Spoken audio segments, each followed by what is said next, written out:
Chair Julia Fishbeck. Present. Board Vice Chair Ellen Ernest. Here. Board Member Erica Igata. Here. Board Member Ryan Ramirez. Here. Board Member Susan Segala. Here. Board Member Holly Wilson. Here. Board Member Chanel Walker. Here.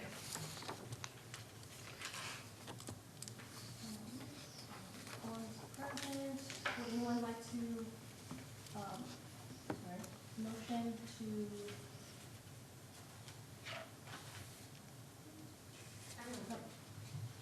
Oh, I'm sorry. All right, so I think our first agenda item is the approval of minutes. We're going to consider approval of the Parks and Recreation Board February 5th, 2026 regular meeting minutes.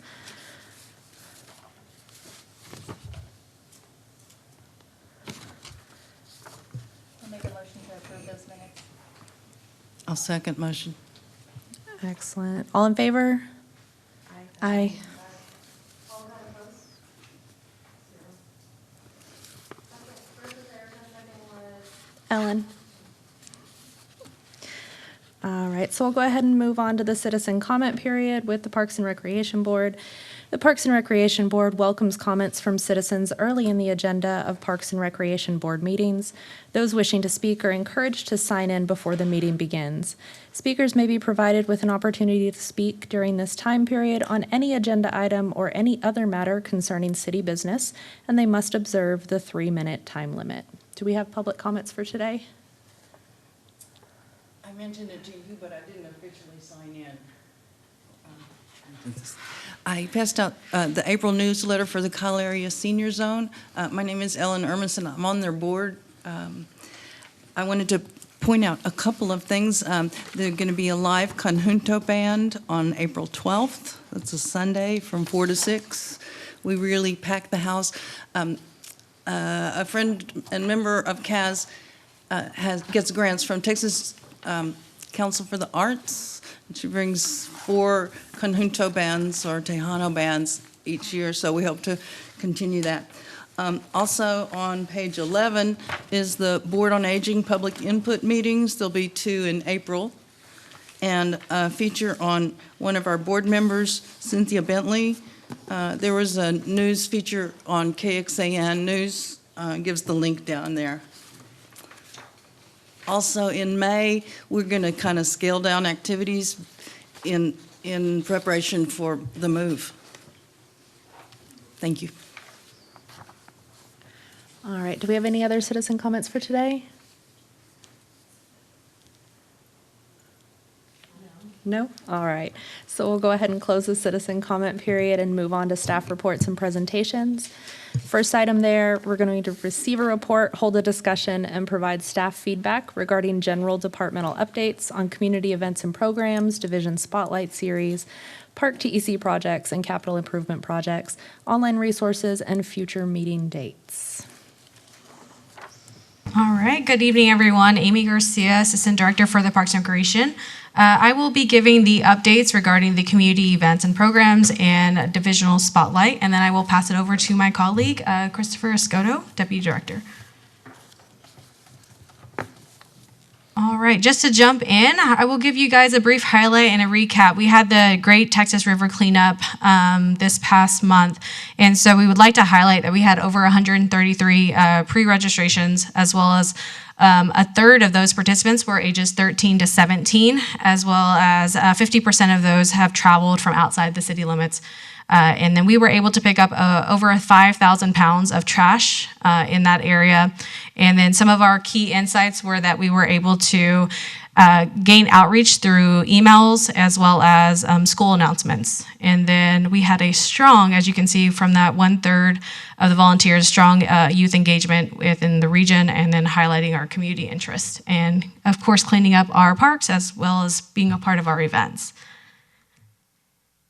Here you will see we have upcoming meetings. I will touch on these a little bit more, like the Kyle Market Days, Jams on the Green, and then some of our other events. But here is a general list for upcoming events in April.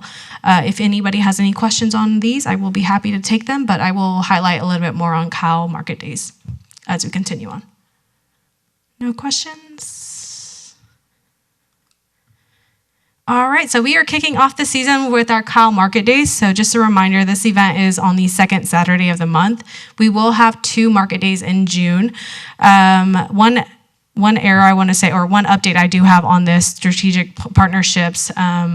We went through an analysis for our existing special events, and through that we found a gap that we identified for potential growth. So that was with community partners. And one of the partnerships that we have, a couple of the partnerships that we have Lemon and Leaf coming out to our Kyle Market Days. They're going to be offering, of course, special coffee beverages, but also giving discounts depending on the theme for that market. For example, in August, they will be giving out discounts to local teachers with their badge. And then you'll see the Hair by Capelli. They're going to be also offering promotions and discounts for select market days as we continue on for the series. And then the Kyle Style and Collective, this is one of those updates I'd like to give. We are working really hard on trying to bring out fresh fruit and veggies. Unfortunately, we got an update today that due to some circumstances, they are going to be unable to fulfill that for this market, but we're going to continue to try to find those local fresh fruit and veggies to come out, as well as local art. And then, again, we're just trying to enhance some of the activities and workshops that we provide here at these Kyle Market Days. So you'll see some opportunities for families to come out and engage, whether that be through, of course, the face painting, balloon making to engage the kiddos, but as well as some educational. Last year, we were able to provide some gardening tips from Calvin King. He was able to come out, and that was during the April market, and we're looking to continue to enhance those for 2026. And just a reminder, we do have our Kyle Market Days. They are themed events. So like I mentioned before, we kick off this year for April 11th for our spring celebration. But you will see that we have 2 markets going on in June, and then we will continue the series all the way through November 14th, where we also highlight 2 parades, one in October and then one in November. And then coming up this Saturday, pending weather impacts, we have scheduled the April 4th Easter Extravaganza. I would like to note that the location has moved from Greg Clark Park. It will now be at Lake Kyle. The event will be hosted from 10 a.m. to 1 p.m. We will have parking on site. Just a reminder, Lake Kyle, we will have limited parking, so we do encourage everyone to arrive early. We will be giving out over 80,000 eggs for this event and having local vendors and food vendors and market vendors out. Face painting will be available, as well as the interactive games like the bounce houses, and we will have free photo ops with the Easter Bunny. I would encourage you guys to keep an eye on our social media platforms regarding the weather impacts in regards to cancellation, if we have any cancellations due to weather. But you will see here the egg drop times, and then we also have some other activities going on like the magic show and story time. It will be designated within the area there at Lake Kyle. So if you're going down the pathway, it will be on the side that the playground is on. All right, some programs. We concluded our spring break camp for this season. We had 35 out of those 40 spaces filled. About 72% of those registered were Kyle residents, and that program was held at the Krug Activity Center. And then upcoming for summer camp, we're kicking off that season, so we're just continuing the ball rolling down the way. So we had registration open on March 2nd at 10 a.m. The youth camp was filled up within an hour. So we do have some registrations open for our teen group, which is entering 6th grade to entering 9th graders. So that is available online. This will be a 9-week camp, a day camp from Monday through Friday. And it is we already have 350 kids on the wait list for youth camp specifically. So we're excited to kick off our season. Yes, ma'am. I have a question, Amy. On the 72% are registered in Kyle, do you know where the other 28% were from? We can probably gather that data. I don't have that offhand, Just but wondering how we far can they probably came. pull. Yeah, we can probably pull and see what other locations we had. I also had a question. How many slots are there for the summer camp, and are there other alternatives for those 350 people? At this time, no, ma'am, we don't have any alternative. They would be notified if there is any availability or if any availability does come about. We have 90 youth is what we accept, where we accept 40 teens, if I'm not mistaken. So we are trying to find alternatives. We're right now going through budgeting and budget requests, so that will be something that we're trying to identify as we move forward in the process, And but it's it does. Probably other places probably in the same boat, right? There we go. Like Yeah. San Marcos, Wimberley, everybody needs a place for their kids in the summer. Yes, ma'am, Summer camp that's is correct, really yeah. hard to find, Yeah. yes. Yeah, and I know for a fact, summer camp, we get a lot of individuals coming from Austin. A lot of the parents that travel from San Marcos up to Austin, they end up dropping off their kids. I don't have the metrics yet at this moment on what percentage are Kyle residents, but I'd be happy to report that as camp concludes. What age range is it? The youth Yeah, is that you accept. completion of first grade into entering ninth grade. So they would have to complete first grade to completing eighth grade. No, the monitors went out like for a couple seconds. Oh, they're back on now, though? Okay. All right, so in programs, we will be kicking off Special Olympics soccer with our completion as we compete in our regional soccer tournament. And this will be our second year with our Special Olympics soccer group. If anybody is interested, we can give you guys some more information if you'd like to attend that. And then we also have our Adaptive Field Day. This is something that we'd like to highlight as we will be continuing our partnership with Texas State. It is just an opportunity for our participants to come out and engage in active games. And this location will be more than likely at Lake Kyle. We try to do this a little bit earlier in the season. Last year we did it in the summer, so we've moved it up into the springtime to help combat some of that heat. But we're excited about this partnership and continued partnership. And then youth flag football, the season did kick off last week. We had 4U and 6U. This will be a first-time youth flag football teams that we have. Engagement was great. We had over 6 teams that are a part of this group, so we had over 30 youth participants for the youth flag football. And then we have a new program, which is Rec Zone. It's a teen program, so again, identifying some gaps. So this is one of those gaps that we're trying to also fill. Disc golf, floorball, and arts and crafts and volleyball will be part of the engagement for Rec Zone. And then the Tiny Tot Triathlon, we will continue that for the 3rd year, if I'm not mistaken. And this is ages 3 to 8, where they get to bike, swim, and run. So by swimming, they jump into our James Atkins pool. And then before I continue on, I would like to highlight, we did have a new employee join us today, and her name is Elisha Buster, and she will be our recreation supervisor. She will be primarily over the 1500 AC facility, which is also known as the Kyle Community Center. She will oversee senior programming as well as therapeutic recreation. Hi, welcome. Okay, so as we jump into Division Spotlight Series, so this is brand new. This is going to be the first time that you guys see this. This is something that the Parks and Recreation Department wanted to bring. We wanted to give an opportunity for you guys to take a deeper dive and get to know the people behind the scenes that make all of those things happen and understand what we're doing, highlight some of our major events, but as well as highlighting some of the work that goes in so that you guys, like we've talked about, helping advocate on behalf of the Parks and Recreation Department, but through that you need to be informed about what we do and how we do it.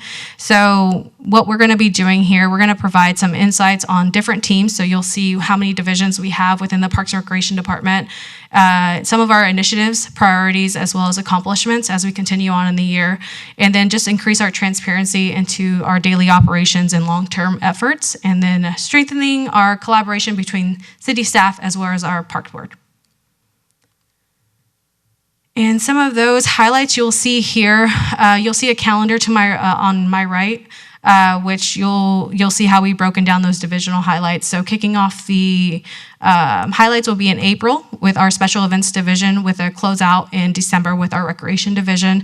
And we're just going to kind of go over who the team is, and then because those are the people putting in the hard work behind the scenes, as well as, again, some challenges and limitations that we currently face as we are embarking on our budget season as well. All right. Any questions? The Conservation Department is having a lot of really amazing programs and opportunities, but they're almost never attended or very low attendance. And I would really like to find some way for us to be getting the notification out there to our citizens that these programs are available, such as the Bird Walk or the Conservation Connections that either John Davis or Calvin King or Stacy Anderson are teaching, or like my monthly organic gardening classes. Because I feel like not many citizens follow Facebook, and those who do follow Facebook don't necessarily follow our Parks Department. And then even if they do that, they don't necessarily see the posts. So I feel like our Facebook is not, and Instagram as well, is not really reaching very many people. And I understand that that's quick and easy and inexpensive way to get advertising out. And I know we had talked before about maybe sending mailers to people, and I know that's costly, but maybe even if we just did a little postcard of like, here's what the Conservation Department is doing this month or for the next few months, to make it cost effective would be really beneficial, because I think what they're doing is so extremely important, because they're helping us have a sustainable future and helping us face climate change, such as flooding and temperature rising and things like that.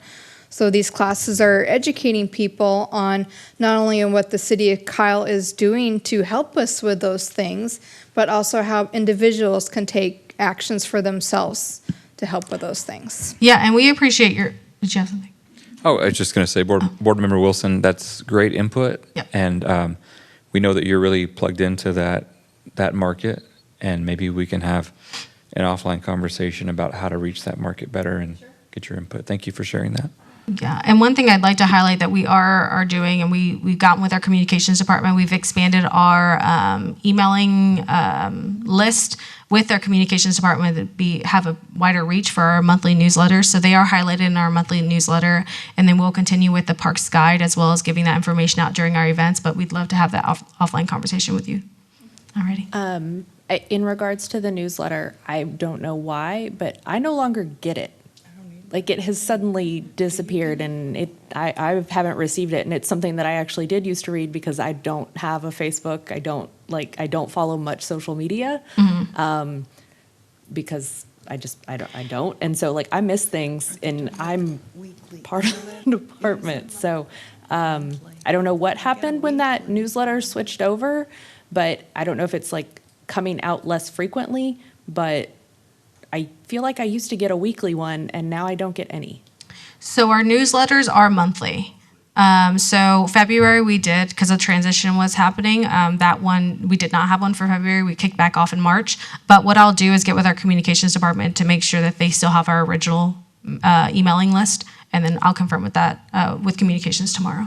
Yeah, because I thought it was like based on who had water bills, right? Like that was kind of. Ours was through our RecDesk software. So there's two weekly. So there's a city weekly report that may be in. I'm not getting either anymore. Okay. News, that one? No, they're all different platforms. So yes, we do have a Kyle e-news, we do have a Kyle weekly report, but that's citywide, and that gives all city updates across the board. But we had a Parks and Recreation monthly newsletter that we also give out. So the monthly newsletter is what I can talk to communications about, and also let them know that the weekly newsletter you're also not receiving any longer. Okay, I can have that conversation with them. I read the monthly one, and I would say it usually just on the front page, if you don't click further, usually it mentions 2 or 3 things, and they're usually big things like the Kyle Fair or the Extravaganza. I don't really ever see anything on there specifically about the conservation classes department, So maybe it'd be nice if, especially, I know the conservation connections that either John or Calvin or Stacy teaches would be a really nice thing to have on that very front page so people know about that. Okay, thank you. I appreciate your feedback. And I'll look into that too. Alrighty, and I will pass it over to Chris Escoto. Thank you, Amy. All right, Chris Escoto, Deputy Director, Parks and Recreation. As I do every month, I talk to you about the various CIP projects that we're currently working on, As a general refresher, everything that is in green, I'm going to be highlighting specifically and talking a little bit more in detail. One thing that I want to mention is that the Public Art Master Plan, since you last saw this, I feel like it's been a little bit since we've seen you all, so glad to see all of y'all's faces, but we ended up pushing that meeting back originally from March to April, so I just want to give you that little bit of an update, and that was just due to the heavy agenda items that are currently happening with City Council. Trail projects, everything is still in the works, still progressing, so I don't really have any updates there, unless anybody has any particular questions about trails. Park projects, I'm going to highlight a little bit about the all-wheel skate park. One thing that I'll want to mention, I think, pretty sure we talked about it briefly, that council was going to have an opportunity to look at all various park projects. And that's with the newer council coming online, and I really identifying the various priorities within the city. So you'll notice that some projects here, they're going to have some various status changes, either pending, canceled, or in sequence. So just one thing that I want to highlight. So there's a number of things here that you'll notice. I won't go deeply in particular with each individual project, but one example there is like the Sportsplex Phase 1. That's something that we're currently working with council. That's going to be a future council agenda to have more discussion about. So just want to highlight that. Steeplechase and Lake Howell will have a presentation about that right after this item. Let me know if there's any questions about any projects.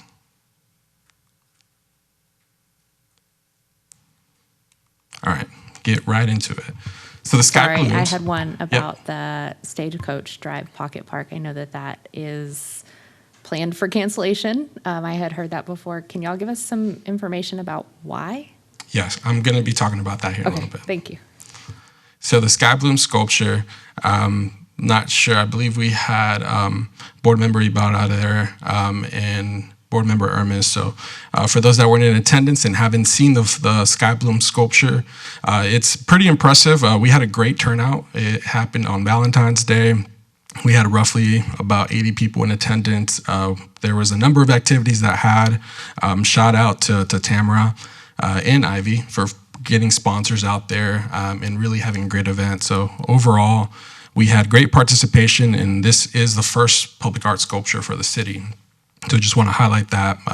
If you haven't seen it at night, I provided some visuals of what it looks like at night. So feel free to swing by and take a look at it. It's meant to be super immersive, really for anyone to go out there and experience that. From an all-wheel skate park update, for those that have not driven by Greg Clark Park, there are a number of updates that we get every week. These are photos here from earlier in the month. It looks entirely different. It looks like we're building a pool out there, which it is a bowl, but it's pretty impressive. It's coming along very well, right? As far as I know, it's still continuous to be on schedule for that early summer or late summer opening. So there's a lot of information to come for that. We're currently working on the grand opening for it. So there's a number of activities that we're currently in motion with to be able to have a great event. Steeplechase and Waterleaf parking lots. This is a project here that I know has been in a little bit back and forth. It officially did go out for bid. Originally, this is something that was going to be closing for bid this week. There was an issuance of an additional addendum, which an addendum pretty much just gives updates to the current plans. And so within that addendum, because of the late addendum initiation, it's only going to be extended a week more. So we do envision still going to council for approval of that contract in May, but just want to give you that quick update. The Cal Community Center, also known as 1500 Daisy Lane, there's a number of activity. I do not believe you guys have seen any photos of it, but it looks different every day. I want to say that there's already sheetrock being installed within there. So as you could tell, there's a number of activity that is currently happening within the project itself, from electrical, HVAC, plumbing, security, you name it. It's moving along. Here's a little bit more photos of what it looked like earlier in the month. We have a scheduled walk later this week, so I'll be providing you with some updated photos for the next meeting. But overall, it's still in progress and still looking to be opened in June. And just to give you a little bit of a refresher, we're going to be doing there. It's going to be a soft opening. So there's going to be a soft opening to begin with. just to get all the operations underway. And then once we have that, typically a soft opening is anywhere from 4 to 6 weeks. And from there, we'll have an official grand opening kind of ceremony. So I want to make you aware of that. All right, Stagecoach Drive Pocket Park. So this is an actual picture of the tree. It's not AI, it's pretty impressive. But the tree itself, currently we are at 30% deliverable. So what that is, it's primarily just the schematics that everyone saw this past month or this past year in September were from the consultant that identified just like bubble diagrams of what the space will look like. So that's where the project stopped. Based on what I mentioned, just based on the recent retreat that was held by council, there was an exercise that was conducted that essentially had high priority to low priorities based on various park projects and really projects throughout the city. And this ended up falling towards the back end where council decided that this is a project that should be canceled essentially. And so was given direction to city manager's office, to staff to leave it at 30%.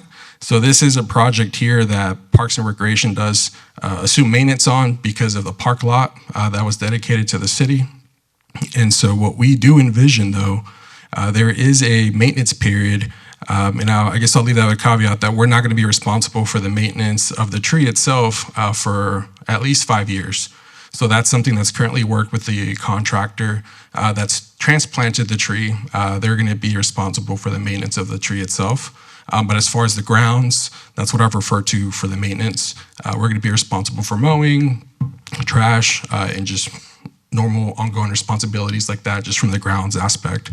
But one thing that we are going to be doing, if you recall from the plan itself, there was a wooden fence that was identified around the drip line, which is the edge of the tree itself. So that is something that we're going to be continuing with just to protect the tree itself and just allow it to really not impact the root system. So that's the whole intention for that. So that's something that staff will be moving forward with internally, but outside of that, that's what the status of that project is. And that's the last of my updates for projects. I'm not sure if there's any questions. That doesn't give us much of a why. So from, as I mentioned, the Comments why. that were heard or yeah. As far as not moving forward with so some of the feedback that we heard from council, I think, was related to funding availability and not being within the bond, because it was something that was originally going to be identified from outside funding sources. So because it wasn't truly identified as one of those were some of the caveats that were had, but truly council felt that there was other priorities at this time. So for right now, it's not to say that this won't be developed in a future standpoint, but as of right now, it's just paused. I guess I was wondering if it was about the tree or if it was just like we don't want to do this. So that does answer my question. If you were to identify non-city funding dedicated to this specific project, is it something that could continue? Yeah, I'm sure. Just like any other project, if funds are unlimited, then that's something that we for sure can identify. As far as priority from a park standpoint, I could tell you just from the pros master plan, there are feedback that we receive from the community that has other priorities, but that's not to say that we're not looking for alternative modes of funding like grants and so forth. So if there are grants that come up with something that's specific to this, then we'll for sure apply for those and see if we can get creative with the funding. Awesome.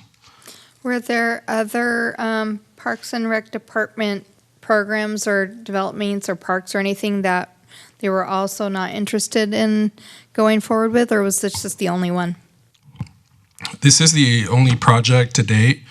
From a park standpoint, I would say, which I didn't really talk about, but I could go back to this list here for public art. So the roundabout projects, that is an update that we did receive to pause the public art within the roundabouts. So those are the only two projects that we've received to date.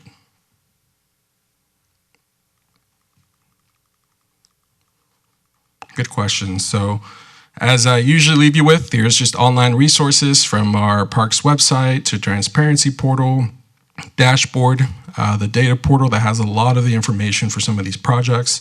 And of course, we're available at any time if there's any particular questions for park projects. And here's the upcoming board meetings. One thing to note, the May 18th, believe there's a conflict in this facility here, so we're going to be having at Republic Drive. Any other questions? Awesome.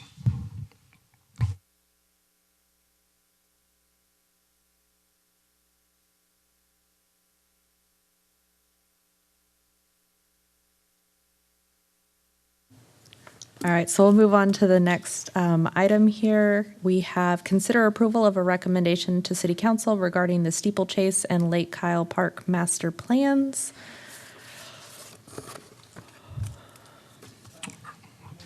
I'm going to wait for the presentation to get on the screen.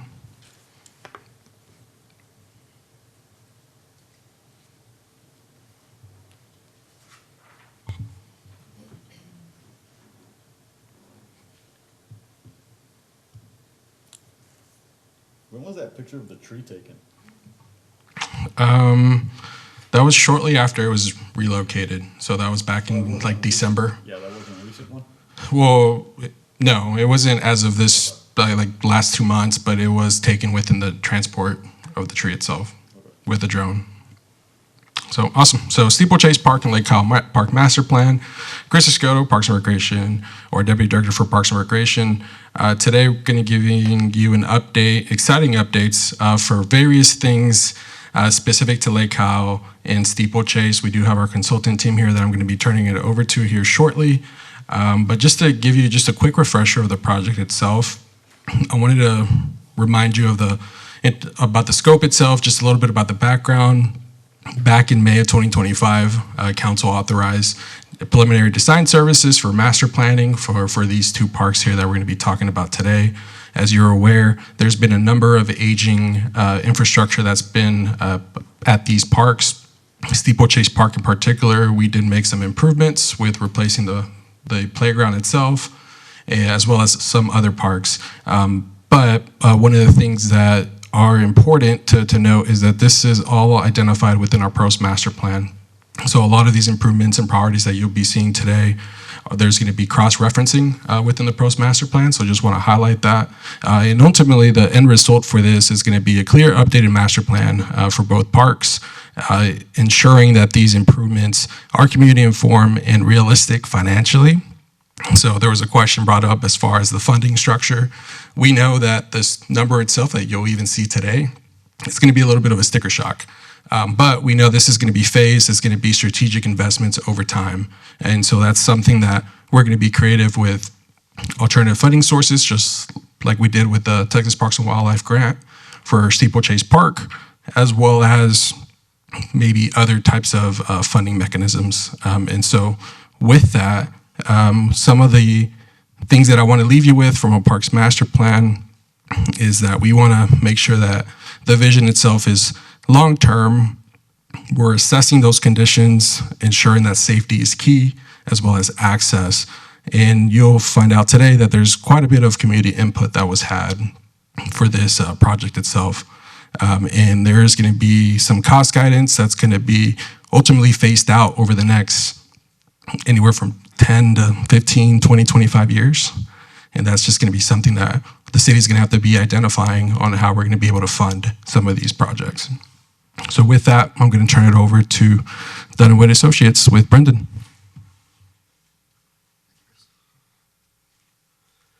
Good evening, board members. Brendan Wittstruck at Dun & Witt. I'm the Director of Planning and Landscape Architecture for our Austin office. Chris set the table really well, so we'll be looking, I'm going to go through a lot of content. Feel free to stop, interject with questions. We'll touch on the overall process first and then each of the parks individually. Just a quick word on the process. We are sort of nearing the end of the master planning process. Big milestone is bringing this back to you guys. We were with the Parks Board back in September of last year, showing you some of the preliminary concepts that have since been vetted in several ways with the community at large. And we've crammed a lot of the data from that earlier phase into this slide here, but just understanding the general parks context. Chris mentioned the PROS plan, so a lot of the feedback from the PROS plan was specific to these parks, along with Waterleaf and Kensington. These represent some of your larger park spaces on the east side of town. Identifying here some of the shade, trail upgrades. Those are all coming from the PROS plans, and that really set the stage for our work here. I'm going to move fairly quickly through the earlier concepts. We were tasked with providing two potential diagrammatic visions for the park, for each of the two parks, that went to the community for feedback. And I think without getting too much into the weeds on these, they were generally, for each park, we had one concept that really took conservation and human activity and split them apart. And then there was a concept for each that looked at blending those. And where we arrived was really a mix of, there wasn't a preferred concept for either, so you'll see that elements of both of those concepts went into the final. Again, with Lake Kyle, the two concepts, really having to deal with a lot about how we plan this park for the day-to-day activities of a park, but also with the ability to handle Kyle Fair and other big events and some of the events that we were talking about in the presentation up to this point. So a quick summary of some of the engagement. We have staff has tabled at a number of community events. We held a public meeting in January that I believe some of y'all were able to attend, and we appreciate that. Big picture, steeplechase. We got a lot of feedback that said, invest in what's there. Don't crowd this thing up with new programming. There's a lot of good resources there that need some more love. We got specific feedback on restrooms and maintenance and updating the sports facilities there. And with Lake Kyle, thinking big, think for the future, build this thing out to be the park of the future, that's reflective of the growth and direction of Kyle and the greater community. We also got a lot of feedback about just general safety and access to that park. Lehman Drive is not the most comfortable street. It's missing pieces of sidewalk. So looking at ways that this project could, within the boundaries of what we can do on the property, how can we better that connectivity and general safety? So just stepping out at the 1,000-foot view here, these are the two parks in tandem with one another along Plum Creek to help orient. And I talked about the connectivity, and the Vibe Trail is a huge piece of this. So elements of the Vibe Trail are already under study and preliminary engineering. What we're indicating here in red, through Steeplechase, the city has worked to secure an easement to connect the two parks to each other. That segment along Plum Creek, we really worked to reinforce that. Looking at crossing options at Lehman, our team did look at going under Lehman at that crossing. We think that the at-grade, after talking with transportation, the at-grade crossing is probably the preferred option, and certainly the more cost-effective. But we do want to highlight that as an area where we did talk with transportation, with the city, about making that a safe crossing. So the recommendation from this master plan would be to have rapid flashing beacons in two locations, one where the Vibe Trail connects at Steeplechase, and a second one at the entrance to Lake Kyle Park. Conservation is going to be John Davis and his team have been all over this process from day one. He led the team when Chris and Will couldn't make it, so he thoroughly flavored our initial site visit. We're looking at total conservation area of these two parks of basically 2/3 of the park does go to conservation area. And I'm going to gloss over this, but our team will stipulate that this is all the improvements that we will recommend moving forward will be native and adapted non-invasive species, removal of invasive species, full cutoff, dark lighting, dark skies compliant throughout all the designs. So now I'm going to drill down into the individual parks. So just for orientation, I'm going to take Steeplechase and zoom in and turn it a little bit so we can get it as big on the page as possible. Showing the preferred concept plan here. And it's going to take a keen eye to notice the difference because we've left a lot of the major pieces of what that park is today in place. And that was really the feedback we were getting from the community. One of the observations our team had was this park functions kind of like 3 parks that don't connect to each other very well. You've got the dog run on Lehman. You have the splash pad and activity areas. You've got the disc golf, and the basketball is tucked away more into the neighborhood. And there wasn't a lot of connectivity between those. So we're, in addition to the improvements of the Vibe Trail through the center of this, we're really looking at ways that we can add to the general park connectivity and make that feel more like a cohesive whole. So you'll see here in red that Vibe Trail. In purple, what we call Vibe Connectors, which is a smaller connection that is intended to essentially be a segue from the higher speed bicycle traffic that the Vibe Trail is designed to carry, slow that down and get into more of a pedestrian neighborhood feel. So a little hard to see on this slide, but the gray sidewalks are what's existing or proposed as part of the parking project that Chris mentioned before. The green is new circulation entirely that we propose with the plan. And we propose to also continue to maintain and establish additional nature trails indicated here in dotted lines. I did speak earlier to the conservation area. This is roughly the area that would be conservation.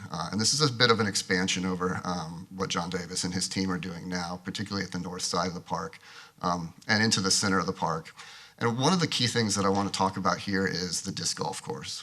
There are a ton of conflicts with the existing layout of the disc golf. This course was designed when Frankly Parks was mowing the stream bank. This course was designed as kind of an activity course. It is designed to have water hazards. The holes for this golf course are very close to the stream bed. If you're playing as poorly as I do, you will be in the stream bed getting your disc. I am missing a disc somewhere around hole 13 there on this map. But again, I'm very bad at disc golf. So one of the things we want to do is expand that conservation area so that we can pull the disc golf off of the sensitive riparian areas and allow that conservation mentality of disc golf to coexist with what John and his team are doing. So a lot of this expansion of conservation areas is really a long-term thinking about reforesting, rewilding, tree planting, and allowing that disc golf to exist in that space while reducing the conflicts it is having, both for the quality of play and for the sensitive riparian areas.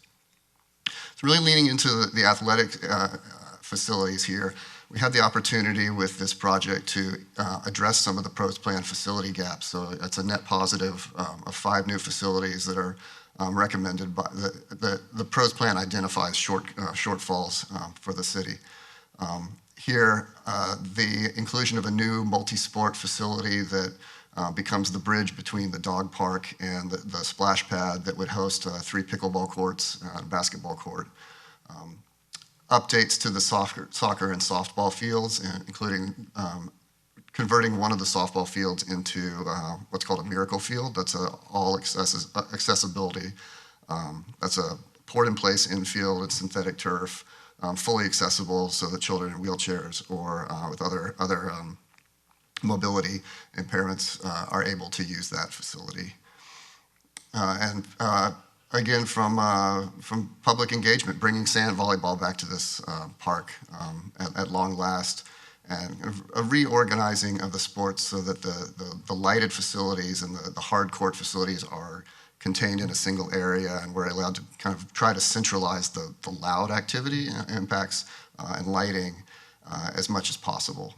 We do recommend that these facilities be lit, again, with an eye toward arranging the lighting in a way that it's not obtrusive into the neighborhoods, that it would be cut off with park hours, user activated, but making sure that lighting was available to users so that youth groups and leagues would be able to avail themselves fully of that. We also got a lot of strong support for adding a new restroom. You have the existing restroom building. We recommend mothballing that restroom and converting that to park storage and other use. The maintenance of that facility has been problematic. We got a lot of strongly worded feedback about that. But you also have a newer pre-manufactured restroom that's already on the site. So the recommendation would be adding a second one of the same variety and placing that at the north parking lot so that it could be serving the sand volleyball and soccer pitch. So the numbers. So looking at phase one, and phase one is roughly defined around the scope of the TPWD grant that the city has already been awarded for $750,000. We broke down some of the costs of looking at the Vibe Trail connection through the center of the park, along with the roadway safety. That's putting in a pedestrian island, refuge island, ramps, and that rapid flashing beacon on Lehman. An allowance for the disc golf upgrades, working with a disc golf consultant and John and his team on the new layout for that, as well as upgrades to the amenities for signage and wayfinding. Multi-use courts I spoke about briefly. That is the combined pickleball and basketball facility. The reconstruction and enlargement of the splash pad. So we would be recommending that the splash pad facility that is failing be completely overhauled and expanded. So we've plugged in a number for that as well. And then the other improvements rounds out the civil engineering costs, additional planting costs. And that is how we arrived at the number. So we're just over $3 million on that. When we tack in, we're at 25. So that you understand what you're looking at with these numbers, we are assuming a 25% contingency at this point. Once more detailed design goes down, we expect that contingency to drop as we are able to assess more specific numbers and costs to this. That number also includes bond mobilization for your contractor, a small allowance for public art, archaeological survey, geotechnical survey, and all the fees for the consultant team that would be designing this and overseeing construction. So soup to nuts there, we're looking at phase one, about $4.6 million for this park. And then phase two. I'm sorry, can you go back one? Yes, ma'am. I'm confused by the math on this. 1.6 million is not 25% of $3 million. No, that 1.6 is the 25% in addition to the bond mobilization, consultant fees, and the other elements. Okay, got it, thank you. I also had a question about the splash pads. It's going to be 3 times the size. That sounds really good. We have so many water problems, or a lot of talk about it anyway. Is there recycling with that water, or? Yes, there will be. Okay. A recapture of any of that water, or? Yeah, so the system itself right now is a recirculating system. So it's going to maintain that. But yes, absolutely. It's going to be something we're going to take into consideration. People will be glad to hear that. Yep. It's not always done that way, in other places. So thank you. Yep.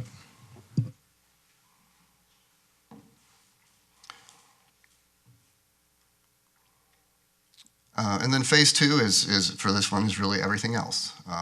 So that's the upgrades to the softball and soccer areas, and the rest of the circulation that I talked about. So phase one is fairly cleanly contained as being the city's match to the TPWD grant. Phase two could be broken up into additional subphases. So part of the idea of having this master plan is so that Chris and his team do have the ability to say, hey, we might have an early out small piece of this, so we can get we could get maybe 1 or 2 elements of this under design and construction, distinct from the rest of it, but still with the idea of the bigger picture in mind, and something that would help drive those projects. So this does not need to be a single pot of money, and this is, as Chris was talking, that sort of longer 10 to 15-year time frame for the full build-out of the recommendations of the master plan. Here we have added to this number, the contingencies rate has gone up to 30% here, and we're also including a 5% escalation due to the amount of time that would transpire prior to the construction of this. So we're being more conservative with those cost assumptions for this phase.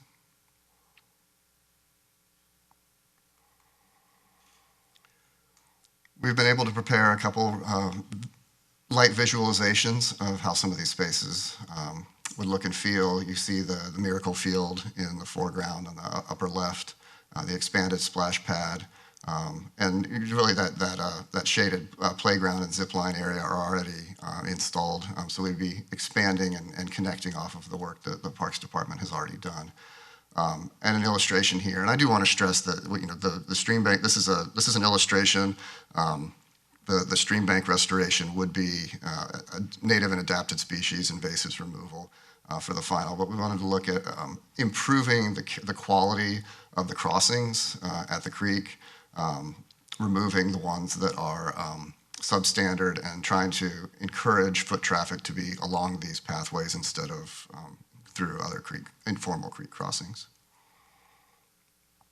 And finally, I'll wrap the steeplechase portion of the presentation with an illustration of that new multi-sports facility that is bridging between the dog park fronting Lehman Drive and the Parkway. You see in the background of this, that's that extra circulation I talk about. So that's a new pathway that is smaller than the Vibe Trail, but intended to allow people to more comfortably go from one program to another on this park instead of looking at the dog park as sort of a separate park from the rest of it. I can pause if there's any questions, or I'm going to just plow on ahead. We're looking at, right now, the line item that we're putting in for the dollar amount you saw is including solar-powered bollards along one side of the Vibe Trail, the main Vibe Trail itself. You already are using some solar-powered lighting in the park. I'm skipping ahead here, but Lake Kyle Park is entirely floodplain. So hardening infrastructure, putting out lighting into that is going to be very cost prohibitive. So the solar lighting products are going to be something that we strongly recommend for the interior parts of Lake Kyle Park and for the bollards along the Vibe Trail. Can you go back to the steeplechase? You had the two design plans, Plan A and B picture. It's a bit back. One of them, it had the conservation separate from the disc golf, and the other one had the disc golf kind of mixed in with it. In the one where it's separate, so the disc golf course won't impact or have any river crossings at all then?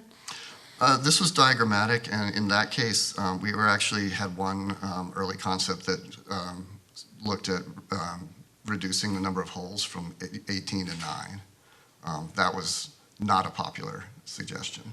So we put it out there for the sake of discussion, but that's where that concept came from. So basically the plan then would be to have an integration between the disc golf course and the conservation land. That's correct. And so there would be river crossing. Is there plans to put permanent bridge structures where there is going to be the river crossing for the disc golf course? Yes. Okay. We would be using a prefabricated metal bridge structure. Or Permatrack. So what we have in the cost estimates, I don't know, Permatrack is a company, but they do a modular precast concrete bridge with rails on the side. So that's the product that we are using for costing for, let me skip, it'll be easier to see. Here on this conservation image here, the little dog bone elements are bridges that we're proposing. Mm-hmm. The Vibe Trail one, the second from the right, that's a 12-foot wide one that we would be coming in with a kind of more expensive metal structure. We also, because it's so high profile, have a small bridge that's just outside the conservation area. The one that was in the rendering would be that same product with the small metal bridge. And the rest of these would be the modular precast concrete, kind of more formalized low water crossings. Because I had the privilege of spending some time with John Davis, taking a look at the course as it exists now. And like you had mentioned earlier, there was a lot of problematic crossings and sometimes discs ending up in the river. I also saw some areas where people were using logs or other ways of crossing the river to get from point A to point B that weren't necessarily a designed part of the course. And that's very problematic in that park has been known historically to flood, and having the native plants creating structure of the sides of our rivers that help mitigate flooding, because the native plants have much deeper roots and help prevent the soil erosion. Having people doing the unintentional crossings in places, either by log or just by running down into the river to get their disc and then back out, people seem to think that conservation area, landscaping, and disc golf are very compatible, and it's actually very much not that. So I would like to see, when we design our disc golf course, that we're making sure that discs can't unintentionally, unless like somebody's just like really, really bad, which would probably be me, the disc would not end up in the river, and there aren't going to be people being like, oh, I just don't want to walk around over to that bridge to get back over to this whole kind of crossing where people are, going through a log or something that's going to be disturbing all these plants that our department, the conservation department, is working very hard at replanting to help protect us from floods in the future.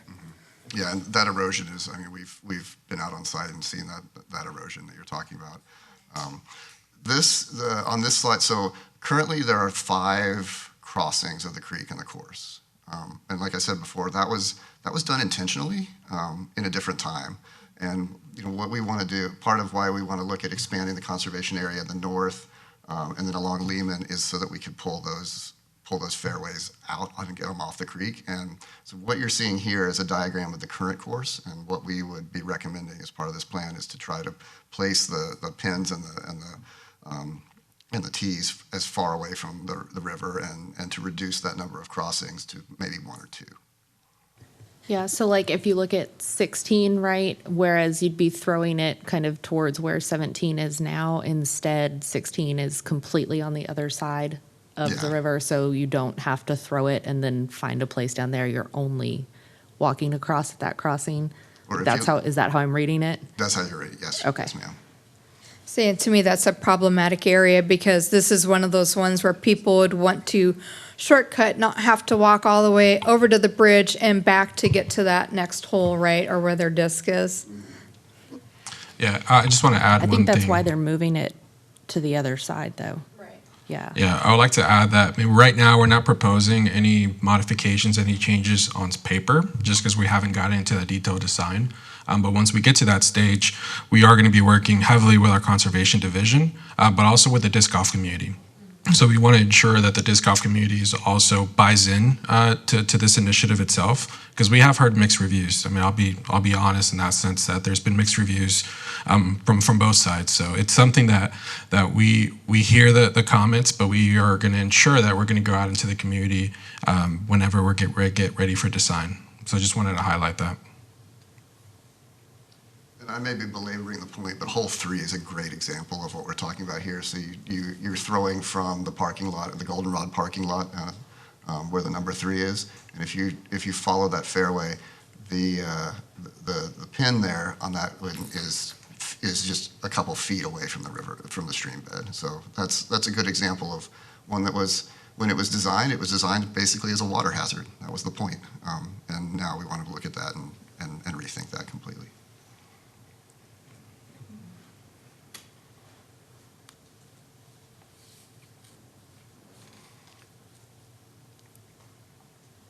So zooming in on Lake Kyle, and we're including the Four Seasons Farm Neighborhood Park as part of this master planning effort. That's the elevated subdivision there marked with number 2.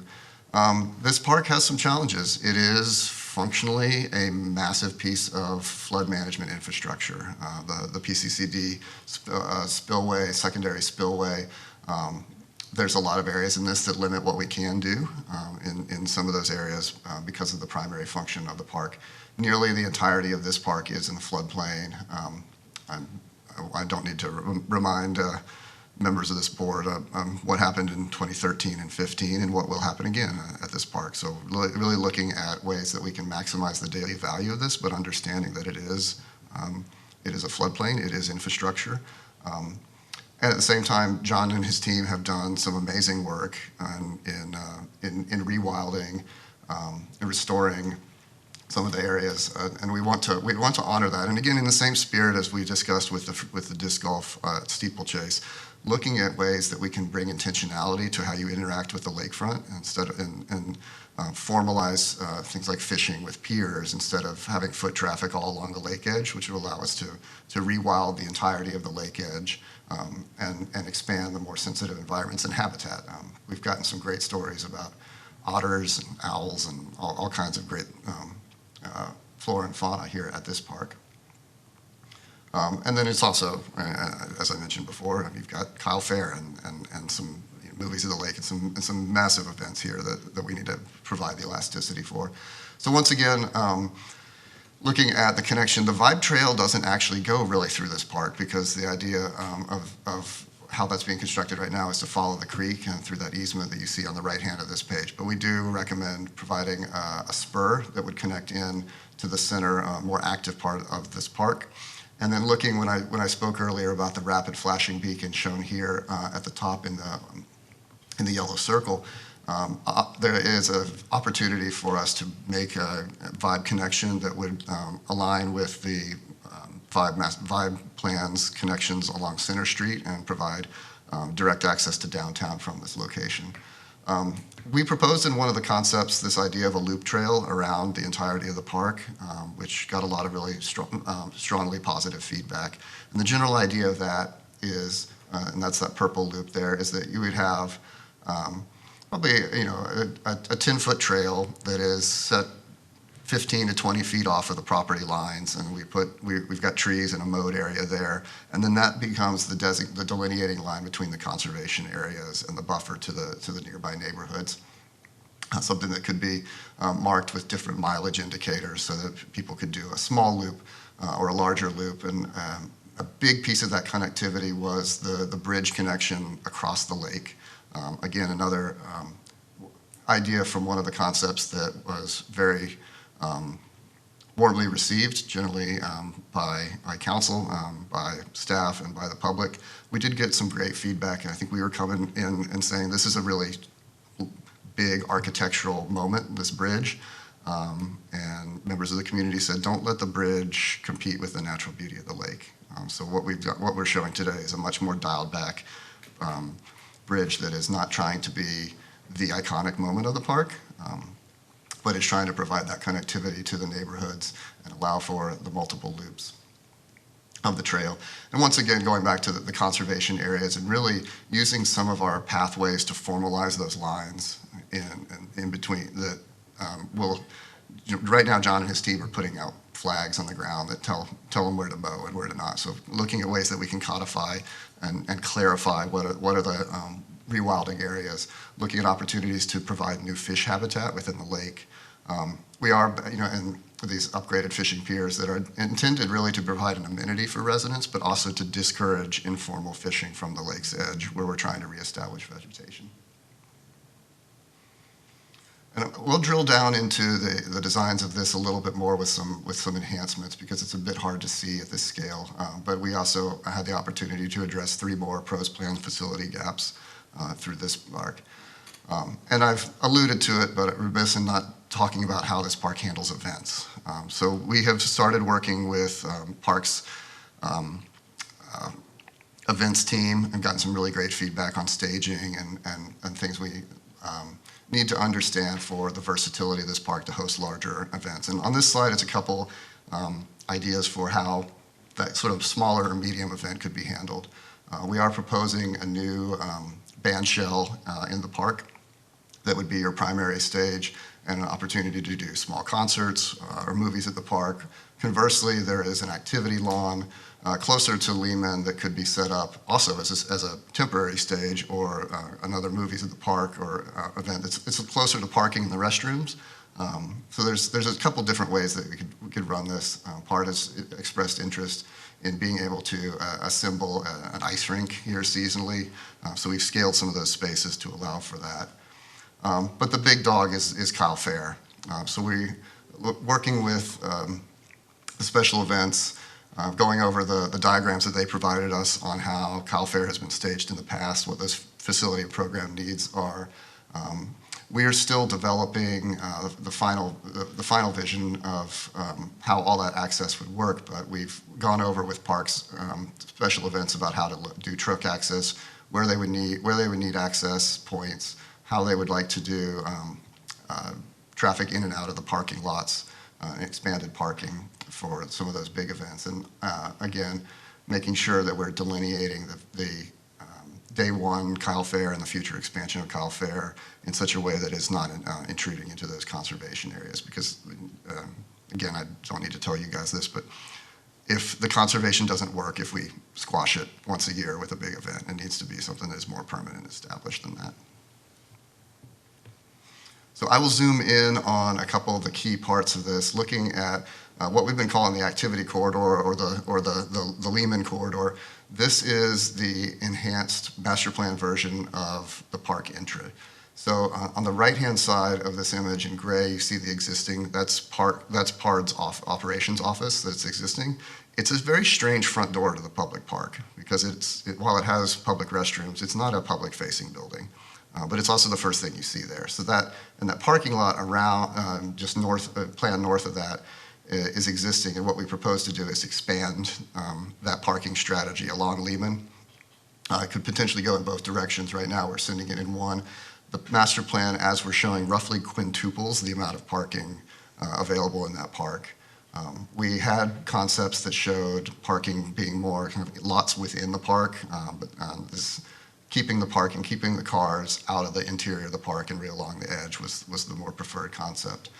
So what we're doing is trying to set up and build programs that support other programs and build reasons to come to this park and stay there longer. So the playground is expanded here. Elements of that playground are already there and constructed. We're proposing to really build another ring of play around that and focus on this is a great location for an all ages and abilities playground. It's very flat. Be very easy to make accessible, adding in nature play elements, and then finishing out that play with a safety town. This is basically a port-in-place surface designed to look like cartoonish roads that help the PD and fire department can do events and help teach kids road safety and other things, and also serves as kind of a little cycle track for tricycles and small bicycles. Along the parking lot in Lehman, we are kind of the big move here is to essentially realign the entrance of the park with Masonwood Drive instead of in its existing location. So the new blue rectangle on the left-hand side is what we propose to be the new gateway entrance. So this would be a new restroom facility, potentially with some space that's a visitor center, kiosk, storage, informational signage, but that becomes the welcome moment. And the idea is to line that with Masonwood so that we develop a very strong four-way intersection. We've gone over this with transportation. Right now, the number of vehicles on Lehman and Masonwood does not support the implementation of a four-way stop. However, they're open to looking at that in the future. As we are bringing more activity into the park, it makes sense that in the future that'd be a strong candidate for a four-way stop and signalized intersection. But for the purposes of this master plan, in the interim of that, we're proposing the rapid flashing beacon that is north of the existing lot entrance. And then along the programming areas along between the two buildings, then the addition of a food truck court, the addition of a small skate spot. This is somewhat distinct from what's going on at Greg Clark. It's much smaller, but the idea that there is an area for there to be some skating. You've already got the adult fitness has already been installed. We do propose to put shade over the top of that. And really, along with demonstration gardens, bocce, the idea here being that we're putting all this program in as tight a spot as possible. If parents are coming with children of multiple ages, they have surveillance, ability to see the playground and the other amenities, and there's seating in between, and really building all this around the flexible lawn space. It could be that the movies at the park, it's big enough for a pickup soccer or ultimate frisbee game, but it's designed to be something that's more, it's not supposed to be codified as an athletic facility since we already are investing in that in steeplechase. And spoiler alert, this is basically what we're going to refer to as phase one. The master plan is, we are recommending that this is the early out investment for this park. And then on the other side, the uphill, our team was just over the moon with the views of the park from when you can get the opportunity to have the elevation. The pros plan does show this as a splash pad. Our team had concerns about bringing into bringing traffic into the neighborhood for something as intensive as that. So what we were looking to do was provide neighborhood amenities that were not so singular in this location that they would induce more traffic into the neighborhood, but be something that complemented what the investments along Lehman, strengthen that argument for connectivity, and then ultimately was more of a neighborhood park feel connected to the rest of it. So again, we're adding a port in place, play area, picnic pavilion, and nature play. And again, the idea here is that parents could sit down there in the shade, and you've got one kid on the port in place, you've got one kid in the nature play, and you can really see them. And there's a good sense of security and safety. And then the wow moment of this plan would be the overlook shade structure that we indicate there, that would be looking down at the rest of the park. So I spoke before about the phase one. So zooming in on what we were showing, that Lehman activity corridor, the phase one improvements on this, that would be all those amenities that I went over before. We're coming out to a subtotal of 4.3 million for those investments. With the contingency and other costs, again, contingency at 5%, and we are including the 5% escalation in these numbers. So that becomes a pretty big number. We're looking at just under 8.2 million for the phase one design for this. That excludes the new building that we're proposing at Masonwood. The architecture of that could vary wildly. We're setting aside approximately $1 million as the allowance for that, something that is architecturally significant with plumbing, restrooms. We lost our connection. There it is. It's back. Okay.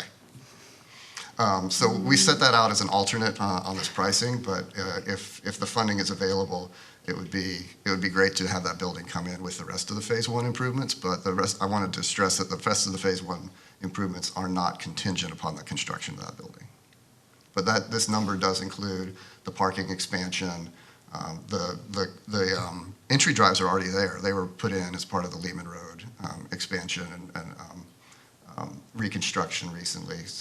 So some of the civil costs are mitigated by the work that's already been done. I had a question about timeline of the different phases, ballpark figures. Contingent on funding. I hear Chris standing up behind me, so I'm going to shut up. So I'll touch on that here in a little bit, but really, realistically, what we're looking at from these two parks is Steeplechase Phase 1. Now that we're talking about Lake Kyle, the city of Kyle does have CIP funding over the next 5 years. If you recall, there's been a number thrown out, 25 million over the next 5 years. We heard that probably a year and a half ago. And so what we're looking to do is forecast out, as we're working on these master plans, we're going to be forecasting a lot of these improvements. So as we start identifying like phase ones, phase twos, phase threes, within that 5-year window, we'll be able to see, hey, can we afford it? If not, is there ways that we can piecemeal it a little bit more? But this at least just informs us a little bit better to really understand what the impact will be. And so there is some funding that we're allocating within this 5-year forecast. But I could assure you, phase 2, phase 3, all these other phases that you'll see here in a little bit, that's going to be something that funding is going to have to be identified at a future point. But as I alluded to at the beginning, this is a plan that's over the next 10 plus years. So this is not saying we're committing this funding right now. It's just giving us a plan of what the future could look like. I also have a question. Are we at the question stage though? Can you go back a couple slides where you showed the fishing piers? So, that one. You can go back or go forward too. Okay, go back one. There you go. Okay, where it says potential future expansion. Mm-hmm. Would it be possible to add a dog park there? Because it's kind of in a flood range, so you probably can't put much there. And dogs don't complain about flat surfaces and not much going on. And I think it would be great. I mean, there are lots of people with dogs. I'm a huge dog person. So I think it would be very beneficial to have an additional park for dogs, especially as we're growing, as Kyle is just growing with so many people. And I don't know, that's just a suggestion. I appreciate that. I think I don't want to jump to an answer on that particular location because there are some constraints with the Conservation District about what we can and cannot do in terms of permanent improvements in that part of the park. But I think, the point's well taken. I think we've got 118 acres here. We can probably find some space if that's a priority. But I don't know that expansion area, we've been generally trying to approach that with a light touch and not putting permanent improvements there. But we've met with PCCD twice. They've been super receptive and willing to work with us. And, we haven't signed off officially on anything yet, but everything that we're showing you today, they've said, it's okay to keep advancing this as a conversation, including the loop trail and getting out behind the dam and the bridge element.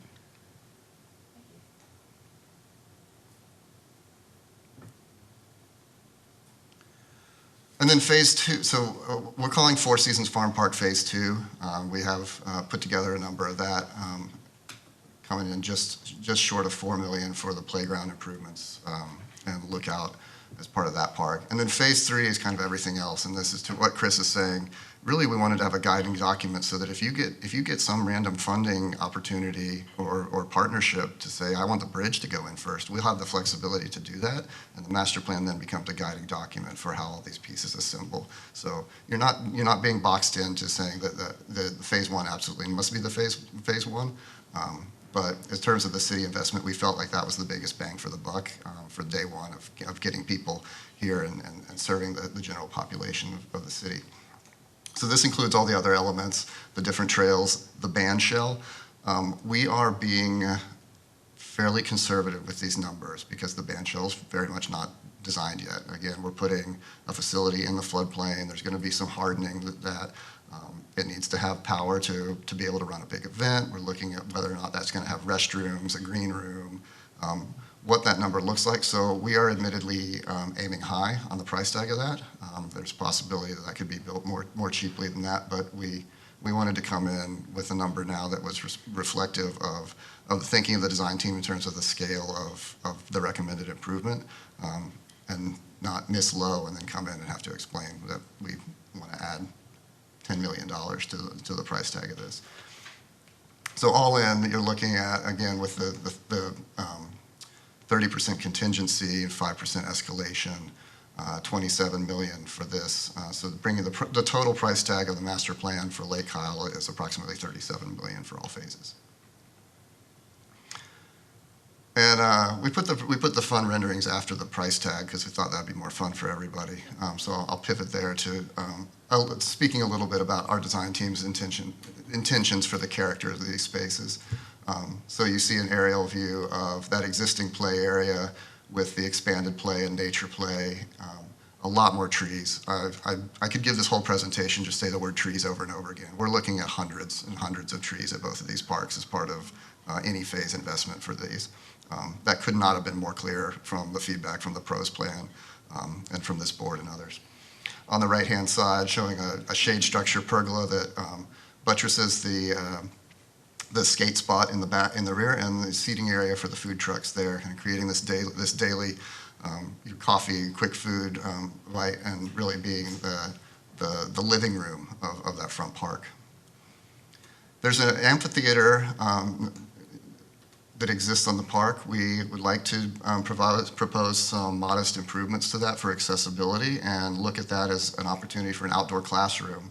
By sheer happenstance, we had Parks and Wildlife staff out doing birding while we were doing our first site visit. So we actually stopped here and they gave us a lesson. So it seemed appropriate to continue looking at that as an outdoor classroom. And really, our team did look at that as being something that could be modified as part of a Kyle Fair, but it's so close to the rest of the conservation areas that we really ultimately decided that this should not be part of the active area, but this is sort of the didactic human component to the conservation. And then you mentioned the fishing piers, some renderings of how those fishing piers might look. Trying to get them off the edge of the water into deeper water was a big thing for us. Placing them in, I learned more about fishing at the public meeting than the rest of my life put together. So we moved the location of where we were showing those piers based on community feedback to target the deepest parts of the lake. The band shell I mentioned here in item 2, that's not a Kyle Fair size event, but it starts to give you the picture of how vendors could start to build that, fill out that space and the big event community use of that. And I spoke about the bridge earlier. So what we're rendering here, this is again a prefabricated bridge component. That bridge itself is about $660,000 for the bridge plus the cost of the abutments. That's going to be kind of your, I'm not going to say low end. Like it's a good quality product. You've seen these at stream crossings all around. It's a very sturdy, good investment. It's handsome looking without being the screaming architectural element that we were proposing earlier in the process. And then speaking to that park arrival sequence. So here, an aerial view of how we envision that new aligned entry building with Masonwood Drive might look, with the activity area in the back and the food truck court. So all in, with all phases here, we're looking at a conservative estimate of $12 million investment over the next 10 to 15 years on Steeplechase, and $35.5 million for Lake Kyle Park. I'll close with just another rendering of that building for Lake Kyle. I'm happy to zoom around and answer questions. I know that was a lot, and really can't thank y'all enough for the feedback we've gotten, for your time tonight, and I'm happy to take any questions. I have questions, but I think they're probably for Chris and or David. So I might be mistaken, but I feel like the timelines that you're talking about are a bit further stretched out than we have kind of talked about in the past for both of these projects. Is that, like, am I correct?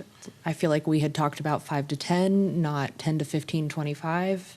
Yeah, and I somewhat touched a little bit on that. So the 5 to 10 window, we're talking ideally about phase 1 for Steeplechase. So what you see here on screen, we submitted that Texas Parks and Wildlife grant.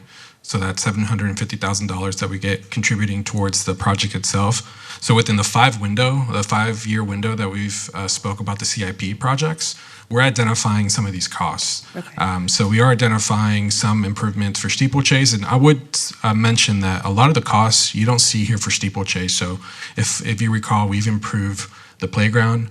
We're currently working on the parking lot. So a lot of those numbers aren't reflective on this $12 million that you see here. So It's like spent money. So there are things that we are doing within this time frame. But as far as Lake Kyle, the phase 1 that you saw, the biggest thing that we do need to be working on is the playground, parking lot, stuff like that, that we are identifying something within this 5-year window. So that's both design and some type of phase 1 construction. So just kind of with that now as a baseline, how do those stretched timelines affect us going for the CAPRA accreditation?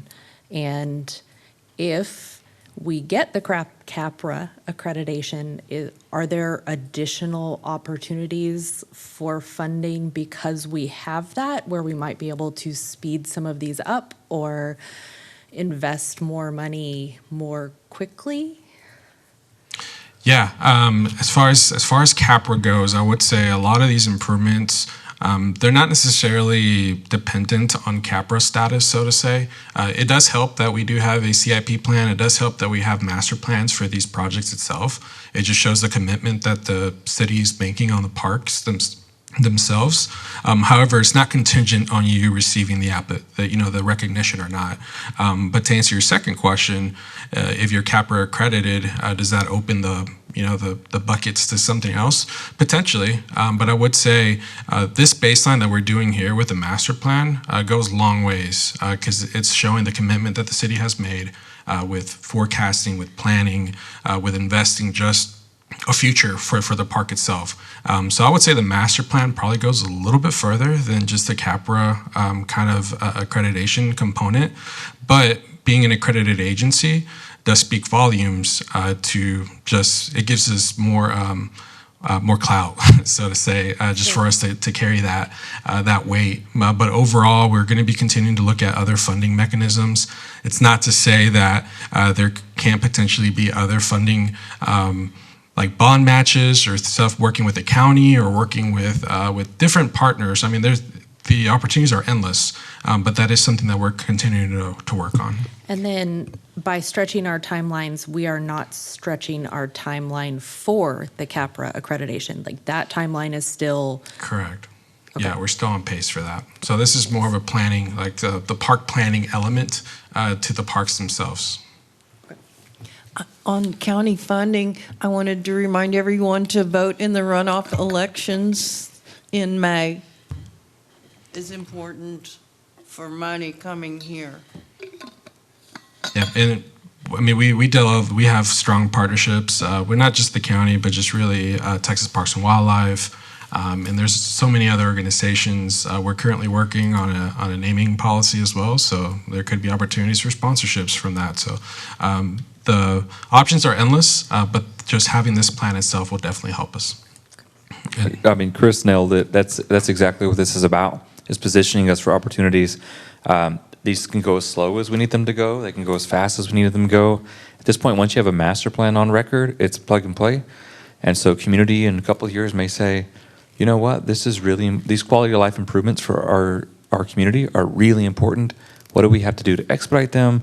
For the grant opportunities, also, it prevents us from cannibalizing projects, because once upon a time in Kyle, we used to say, hey, you know, that's an empty lot, and we didn't put much thought into whether it was a Blackland Prairie, if it was going to be counterproductive to some other amenity, and we said, throw some random amenity on there. And, living like that in those silos has kind of created some of the issues for a park system that was detrimental to sustainability. This is an informed decision. The beauty of this also is it's all about flexibility. There's no commitment to say you have to spend this amount of money in an X amount of time. It is entirely up to the community and the pacing. Also, there's no penalty for, delaying or speeding things up if things become available. So this is definitely the correct way to do things in a sustainable manner. And then can I ask a question about context for this financial stuff? Is part of the reason that we're stretching some of these timelines based on the fact that we have new homestead exemptions through the legislature, so we're not collecting as much as we had forecasted previously? No, not necessarily. I think it's just assumptions based on what seems affordable. I mean, $8 million is a lot of money, but that's pretty normal from a park improvement standpoint, anywhere between that $5 and $8 million range for you to have some of these kind of phase one improvements. So it's more of a bite-sized kind of approach rather than median home value has kind of yeah. reduced over the past year from where we were a couple years ago, and so obviously that means our projections are going down as well, right? Yeah, I mean that wasn't necessarily part of the strategy for us, but that's a valid point, just long-term wise, as far as we're financing some of these projects, that very well could come into play. We were making less informed decisions in the past, and so we were looking maybe through the wrong end of the telescope and hyper-focusing on one single aspect of something. And so we said, hey, to make this improvement, it's $1 million. And we counted that as our checkbox improvement.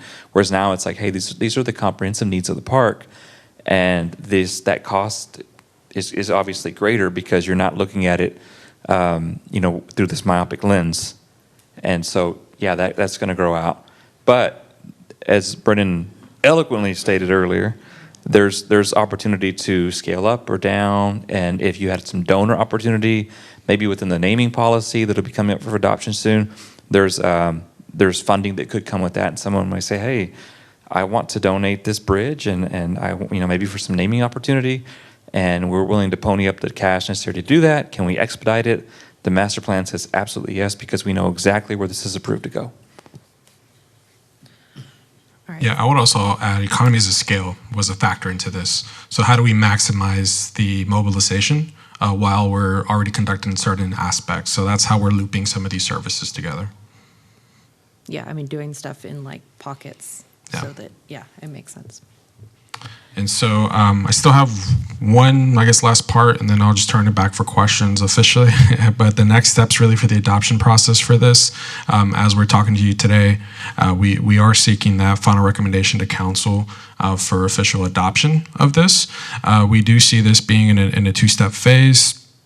We are looking to go to council to present this presentation that you saw today around mid-April. I want to say that actually got pushed today. Brendan doesn't know that yet, but we are looking to, I think it's early May 5th, but we're going to come back with a resolution right after that meeting to officially adopt this master plan. So it'll be a two-step process. And so today what we're asking is you have three options in front of you. Provide a recommendation to City Council for approval for both Steeplechase Park and Lake Cowell as presented. Or option two, if you have any comments to add as far as official changes that we want to make, not necessarily just verbal comments or components to that, or you could deny the recommendation to City Council. Staff does recommend option one for the reasons that you see on the screen. And then I'll turn it back to you guys for questions. I guess I just want to be abundantly clear on this. He had mentioned earlier about using native and adapted plants, that make sure we're only using adapted plants, because the way to look at it is all of the invasive species were adapted at some point in time. Many of the currently adapted plants will become invasive species at some time, and our conservation department is spending some money and time removing a lot of these plants and planting natives. So to save our city money in the long term and also to help with mitigating the effects of climate change, it's very important that we continue to use only native species in our parks and recs planning. Yeah, and I'm glad you mentioned that, because I was actually gonna say that we are going to be using our native plant list that's been developed by our conservation team. So that's something that we're going to take into consideration, and will actually be something that we do. So that's baked into what is being presented tonight, is that what it? That's correct. I had a question about the different 9 divisions. Are those going to be presented at these meetings, or more a general public meeting to talk about these different divisions? Yeah, related to like the conservation division, yes, those will be coming to Park Board. And then, yeah, it will rotate each month and on a different division at this meeting. Okay. That's correct. Anybody else? Comments, questions? Do you like the pretty photos? Yes. Looking forward to those parks. All right, so here are options we have to consider and take action here. So we need a motion for one of these options if someone would like to provide that. I would make a motion to recommend option 1 as it is presented. I will second that. All in favor? Aye. Aye. And all opposed? All right, seems like the motion carries. Thank you, guys. Thank you, Brendan. All right, and with that, it looks like we're at the end of our agenda items for today, guys. So we need a motion to adjourn, I believe. I'll move to adjourn the meeting. I'll second. And all in favor? Aye. All opposed? All right, excellent. So motion carries, and we are done here at 7:35 p.m.